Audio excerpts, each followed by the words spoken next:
माँ दुर्गा जी की तीसरी शक्ति का नाम चंद्रघंटा है। नवरात्रि उपासना में तीसरे दिन इन्हीं के विग्रह का पूजन आराधन किया जाता है। इनका ये स्वरूप परम शांतिदायक और कल्याणकारी है। इनके मस्तक में घंटे के आकार का अर्धचंद्र है, इसी कारण से इन्हें चंद्रघंटा देवी कहा जाता है। इनके शरीर का रंग स्वर्ण के समान चमकीला है। इनके 10 हाथ हैं। इनके 10 हाथों में खड्ग आदि शस्त्र तथा बाण आदि अस्त्र विभूषित हैं। इनका वाहन सिंह है।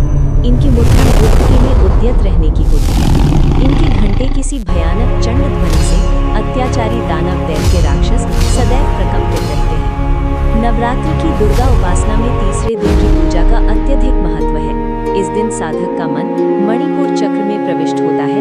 माँ चंद्रघंटा की कृपा से उसे अलौकिक वस्तुओं के दर्शन होते हैं, दिव्य सुगंधियों का अनुभव होता है तथा विविध प्रकार की दिव्य ध्वनियाँ सुनाई देती हैं।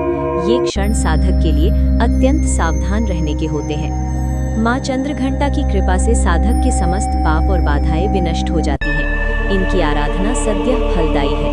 इनकी मुद्रा सदैव युद्ध के लिए अभिमुख रहने की होती है, अतः भक्तों के कष्ट का निवारण ये अत्यंत शीघ्र कर देती है। इनका वाहन सिंह है, अतः इनका उपासक सिंह की तरह पराक्रमी और निर्भय हो जाता है।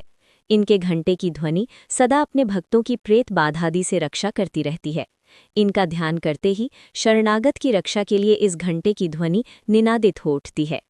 दुष्टों का दमन और विनाश करने में सदैव तत्पर रहने के बाद भी इनका स्वरूप दर्शक और आराधक के लिए अत्यंत सौम्यता एवं शांति से परिपूर्ण रहता है।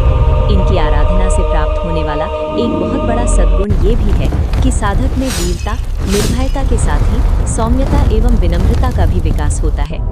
उसके मुख, नेत्र तथा संपूर्ण काया में कांति गुण की वृद्धि होती है।